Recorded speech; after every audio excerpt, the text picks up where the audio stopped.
friends, this is Tisha from Meadows and Mortar by Tisha, and today I'm on the Paint Couture page and we are going to redo this little entryway table. So this was a commission piece that I was doing for somebody. He wanted it to be lighter and brighter. He wanted a sage green for the bottom of it. So this top section right here, you saw that I put some stripper on it. I think this one was the 2-minute stripper that you can get from Walmart. You just put it on there for a few minutes, cover it up, and then you come back and scrape it off. And then I'm going to come in with a sander, and I'm going to start with an 80 grit, and then I'll go to a 120 grit, and then a 150, and then I finished it with a 180 grit. And what this is going to do is it's just going to finish taking that layer of varnish off of there.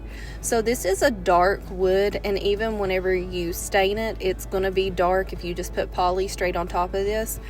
Even though I'm sanding it and it looks a lot lighter, once that any sort of water or solvent hits it, it's going to get much darker again. But I'm wanting to just get rid of that failing finish that was on the top of it, give us a nice smooth surface for us to work with, and then I will stain it here in just a little while and you will see how I do that. I'm using a surf prep sander, and it just hooks up to a vacuum and it helps collect the dust so you don't have as many dust particles going up everywhere. Whenever I was using this, my vacuum cleaner wasn't working that well, so it wasn't sucking that great, but it usually works much better than this. But I do like my surf prep sander because it's good to get in grooves and crevices and stuff, because it has a squishy backing that you can put on it and it really conforms to the surfaces that you need it to. But don't ever think that you have to have some sort of fancy sanding system. You can use just a regular sander. You can even sand by hand if you would like. But you can see I'm just doing a nice scuff sand on the bottom of this, because this is going to be the part that I'm painting. And I've already cleaned everything with a good degreaser, and I came in with water to clean off the degreaser residue. And I just do a scuff sand. This is just going to help everything to adhere better once that I put my paint on there. Even though I am going to be using a primer to help block out some of those tannins, this just gives it a little bit of extra assurance and a little bit of extra grit. And I wasn't exactly sure what I was going to do with the top at this point. I knew that I was going to stain, but I didn't know what color. So I came in to do the base first, and I'm coming in with Paint Couture's 2-in-1 primer, and I'm just going to put this all over the base of this. You want to make sure that you let it dry good in between your coats, and then you want to put 2 even coats down. So whenever I'm doing primer, I almost always do 2 even coats, and I do just a little scuff sand in between each one of those coats. Now I'm coming in with Paint Couture in the color Italian Ivory, and I have mixed it in with some water just to make it really thin, and I'm just making a paint wash. So as you can see, this comes out still really red and dark, the actual wood itself. So I'm wanting to tone that down just a smidge. So I'm going to use this whitewash that I made with that Paint Couture paint, and I'm just going to put it all over the top of this, make sure it's getting nice and worked into the wood grain, and then I come in the direction of the wood grain. So I'm going to go left to right, right to left, and just smooth everything out so that I don't have strokes going in directions other than the wood grain. It's going to look more cohesive this way. Whenever you're doing a paint wash, if you put your first layer on and then you let it dry, you can come back with consecutive applications. So you can do it 2 or 3 times until you get to the look that you like, which is what I did in this case. I actually ended up doing that twice. And after my second coat was dried, then I come in with Paint Couture's Van Dyke Brown glaze mixed with Paint Couture's Extreme Guard. Now, mixing these in together is going to be able to let me make sort of like a wipe-on poly. It's going to give me a little bit more of a brown look where I'm using that Van Dyke Brown. And this sort of makes, it's almost like a toner, but it's like a wipe-on poly too. So I have my Extreme Guard in there, which is going to be my protection, but I have that Van Dyke Brown glaze, so that gives it more of a brown tone instead of that reddish tone that the woods are trying to pull through even after that paint wash. So this is going to give me a nice rich medium brown color. Now I'm doing this the same way that I did the wash. I'm just putting it all over, and then I come back left to right, right to left to go with the wood grain to get everything nice and smoothed out. You can do this as many times as you need to achieve the color that you want. I ended up doing this twice.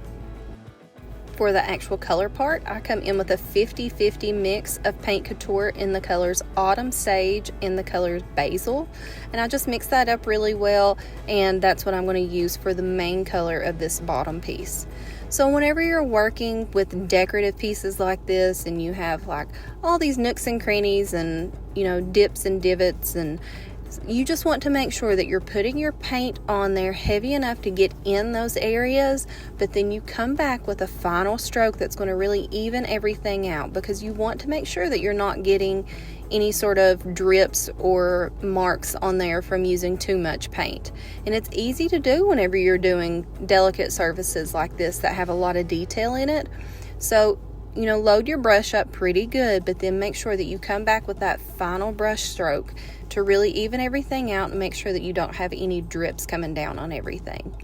So with this, I come through and I do one good coat on everything, and I can still see some of the primer peeking through areas of it. Then I'm going to let it dry.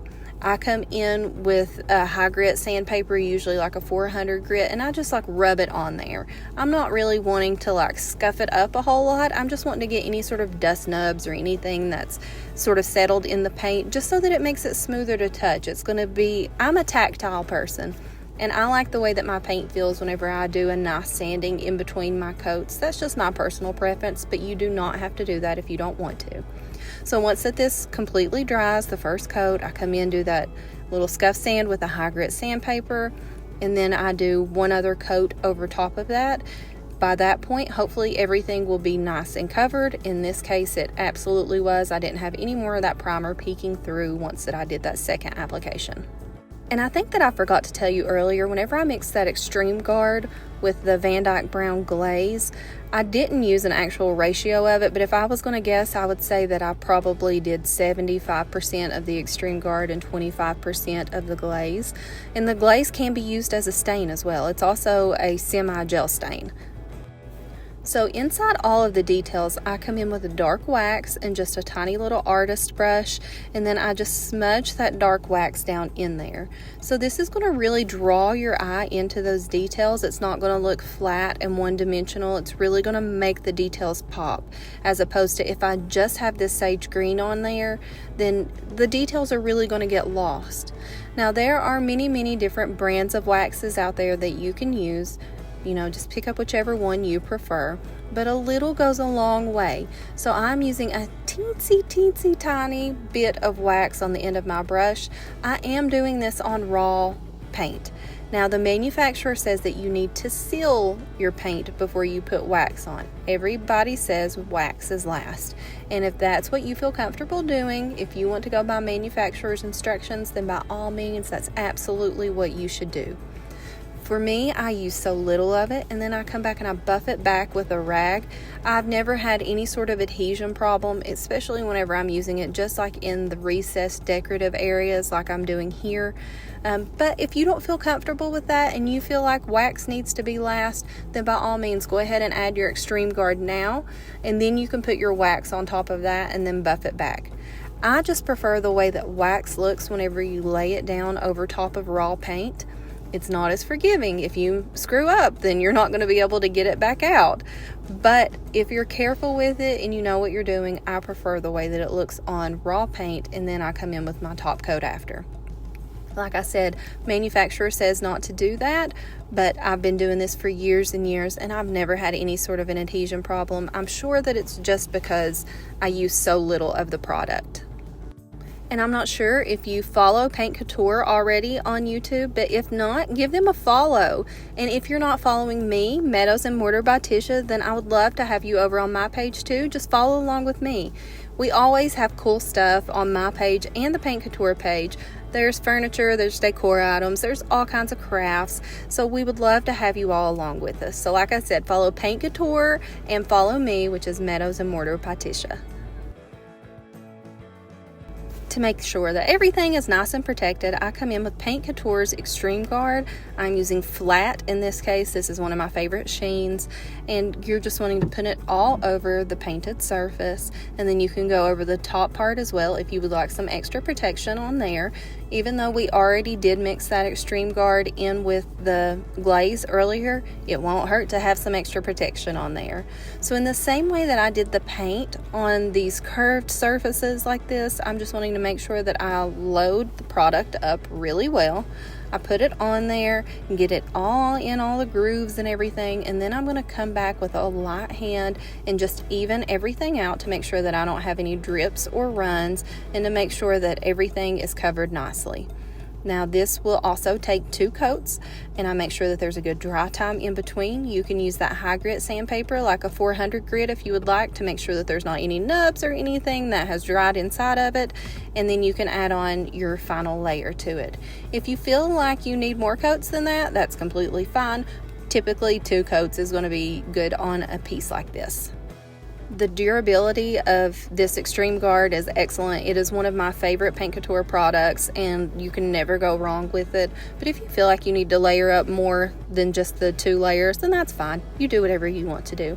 Just make sure whenever you're using the flat that you mix it up really well with a stick or something, because anytime that you're using a product that has a mattifying agent in it, sometimes it does get a little bit cloudy and hazy, especially if you're using it over top of a dark color. In this case, it wouldn't be a big deal, but just make sure that you stir that product thoroughly, because sometimes those mattifying agents, they can just sort of settle down in the bottom of the can, and that's pretty standard for any sort of top coat that is a matte or a flat. Just kind of keep that in the back of your mind as you're redoing projects. Stir that top coat. And you want to stir your primer up as well, because some of those big solvents can just sort of dribble towards the bottom of the can, and it's hard to get everything mixed thoroughly if you're just shaking the can. And here we are in the home stretch. You are going to see me put a coat of this on the top. And as you can see, it does look a little bit milky and white. Don't freak out if that happens, because I promise it will dry crystal clear. It is excellent every single time. You are not going to have to worry about that milkiness on there. Just make sure that whenever you're doing your final pass through, that you are going in, the direction of the wood grain on there. So what that's going to do is that's just going to keep you from having so many brush strokes, and it's going to look more natural that way. And here is our final product. Didn't it turn out so pretty? This is a nice, simple project. It didn't take a whole lot of work. This is something that you could complete on any project, not just an entryway table like this. You could use this same color scheme for any project that you wanted. And guys, thank you all so much. I hope that you loved it, and I can't wait to see you next time. Bye.